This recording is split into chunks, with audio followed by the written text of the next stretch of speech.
Bill Harley tells the following stories. I had the worst day last week. My alarm clock didn't go off, and I woke up with my dog licking my face. I stumbled out to the kitchen, and I realized that I was out of coffee. I was racing to get to work, and I was so anxious that I missed my exit. I had to take the next one and got lost driving around in this residential neighborhood. I had to stop and ask someone for directions, and then I had to really race to get to work, and when I did, I was 20 minutes late. What an awful day. Or this story. I had the strangest morning last week. I was having a dream about swimming and my face felt all wet. And I realized that my dog was licking my face, which was lucky because my alarm hadn't gone off. I went to the kitchen and I realized that I was out of coffee. And so I hopped in the shower and then set off for work. I missed my exit, so I took the next one, and there was a Dunkin' Donuts. So I stopped quickly for some coffee, and the person there knew just how to get me back on the freeway. I got to work 20 minutes late, but my boss was even later. What a lucky day. How we tell our stories matters. It matters that we tell our stories. And it matters that we listen to each other's stories. When Reverend Bruce and I were in seminary together, we had a professor, Reverend David Bumbaugh, who was a master of telling stories. And one of the things that he told us was, you can try so hard to make a story fit everyone, to draw something so big that everyone can relate, and that is one of the surest ways to make sure nobody relates to that story. But tell a story about a 9-year-old South African boy named Urdu who loses a shoe on the way to school, and suddenly everyone can relate. We've all lost something. We've all been afraid of getting into trouble. In the modern era, we tend to divide our stories into two kinds. We have true stories that we call history, and made-up stories that we call fiction. But one important thing to remember is that history is written by the victors. History is written by those who are literate. And traditionally, the literate, as well as the victors, have tended to be wealthy white men. And with our modern dichotomy between true and false, we've tended to believe that history was true. And it was, to a point. Think back to our opening story. Which of those stories was true? They were both true. Art and literature and movies and TV shows are telling us stories that we've never heard before. Some of the stories are heavily researched, and some just come from the imagination. The best perhaps have a little bit of both in them. But there is a little truth in nearly every story, even fiction. And part of that truth is that there are so many different people in the world with so many stories. To hear and understand the stories of other people gives us empathy, and empathy is the foundation of compassion. When we see ourselves reflected in the stories we hear, or when we see others who are different from ourselves and their lives and their stories, we learn. The novelist Chimamanda Ngozi Adichie, in a very popular TED Talk, talks about the dangers of a single story. She talked about her family had servants, which was very common in Nigeria, and they had a young boy who worked for them named Fidi, and the only story her parents told about Fidi was that he was very poor. Ms. Adichie only knew one story about Fidi. You have to eat all your food because Fidi's family has nothing. And so when she went to visit Fidi's family in their village, she was shocked to discover that Fidi's brother wove beautiful baskets from dyed raffia. What if the story of Fidi had been that he was not only poor, but hardworking? Or that his family was artistic? Clearly, Fidi would have been seen as a complex human being rather than just an object of pity. Sometimes the truth lies somewhere beneath the story we tell. Sometimes we have to find our way to the truth. On Thursday of this last week, I went down to Montgomery, Alabama, and went to the Legacy Project and the 3 museums of the Equal Justice Project, the Equal Justice Initiative. How many of you have been there? Anybody? Friends and family back home would say, "Oh, have a great time." And I'm like, this isn't necessarily a great time kind of place, but thank you. It was deep, and it was rich, and it was a meaningful time. But being immersed in the human capacity for cruelty wasn't what I'd call fun. The Legacy Museum starts with an interactive experience of the Middle Passage, with art and stories and video and sound, representing the trip that millions of unwilling African men and women and children were forced into. We heard about slave markets and what life was like for enslaved people, and then what life was like post-slavery in the Jim Crow South, and the use of lynching to keep Black people frightened and subservient. I knew about these things, of course, but I hadn't realized the really distinct ways that these actions were blatantly used to maintain a status quo that we thought might be over after the 13th Amendment. On Friday, we went to the Museum of Peace and Justice, which is sometimes called the Lynching Memorial. There are casket-sized metal rectangles suspended from the roof of the building and then later laid out in rows like caskets. Each one of them has the name of a county on it, with the name, if known, and the date that a person was lynched in that county. And along the side walls were the crimes that people were lynched for. Mary Turner, along with her unborn child, was lynched for complaining about the recent lynching of her husband, Hayes Turner. 7 Black people were lynched for drinking from a white man's well. A man was lynched for walking behind his employer's white wife. An Army private was lynched for complaining when a white store owner refused to serve him. Even the 2 lines of a story that we got made this horrific thing more real.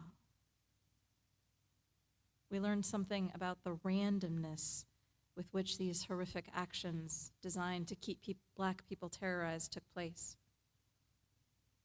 And combined with the fact that 99% of lynchings never resulted in a conviction, we learned how much these actions were condoned by the governments and the lawmakers of the South as a way of keeping Black folks in their place.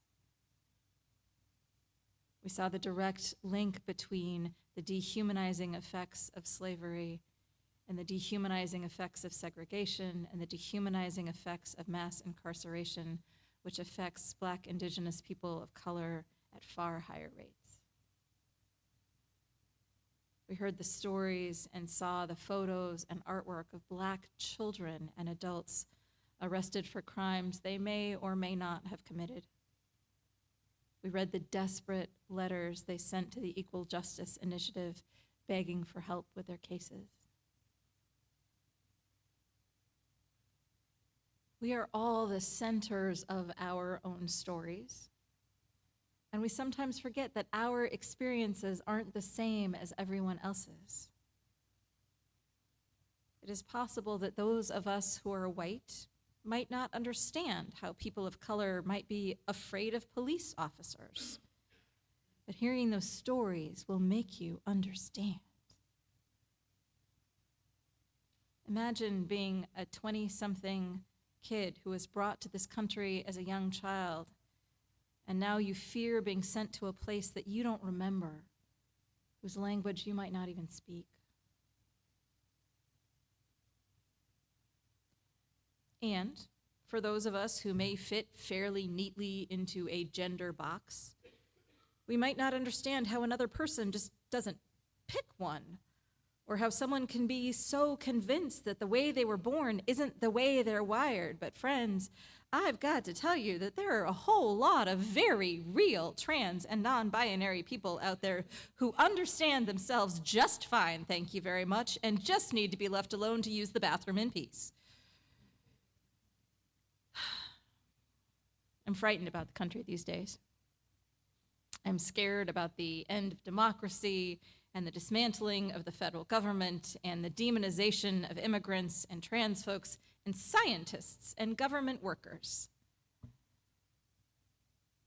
But besides telling you to call your congressional representatives, which I do hope you will do, I'm also going to ask you to do something easy and maybe even fun.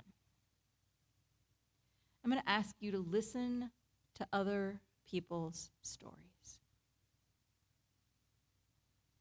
In February's Atlantic magazine, Derek Thompson writes a powerful article called The Antisocial Century. And in it, he notes that Americans, with our increasing move towards socializing on social media and spending more and more physical time alone or with just our own families, are missing what he calls the middle ring. Because so many of us are spending so much more time at home. We eat takeout, we spend time on our phones, we worship on Zoom. Thompson notes that we are cementing our inner circles, our family and our best friends, and our outer circles, affinity groups, people who like the same ball teams or have the same special interests or even medical issues, that he calls our tribe. But he notes what's getting left behind is our middle ring of familiar but not intimate. These people are our neighbors, our coworkers, which Mark Dunkelman, author and researcher, calls our village. These are your neighbors, the people in your town, he notes. We used to know them well, and now we don't. Dunkelman says, the middle ring is key to social cohesion. Families teach us love. The tribe teaches us loyalty. The village teaches us tolerance. Thompson writes, imagine that a local parent disagrees with you about affirmative action at a PTA meeting. Online, you might write him off as a political opponent who deserves your scorn. But in a school gym full of neighbors, you bite your tongue. As the year rolls on, you discover that your daughters are in the same dance class. And at pickup, you swap stories about caring for aging parents. Although your differences don't disappear, they're folded into a peaceful coexistence. And when the two of you sign up for a committee to draft a diversity statement for the school, you find that you can accommodate each other's opposing views.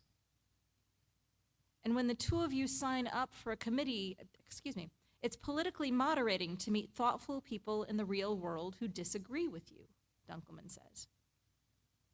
An important implication of the death of the middle ring is that if you have no appreciation for why the other side has their narrative, you want your own side to fight them without compromise.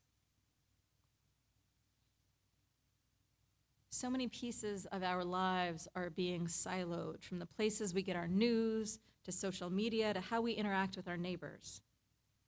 And the siloing is making us less tolerant. And bad actors are using those silos to make us afraid and to follow the fascist playbook that hinges on fear, fear of the other, fear of change, fear that only a big, strong man can save us. And because we aren't having the same kind of conversations with our neighbors that we used to, people are falling for it on both sides in different ways. We don't all get our news from Walter Cronkite anymore.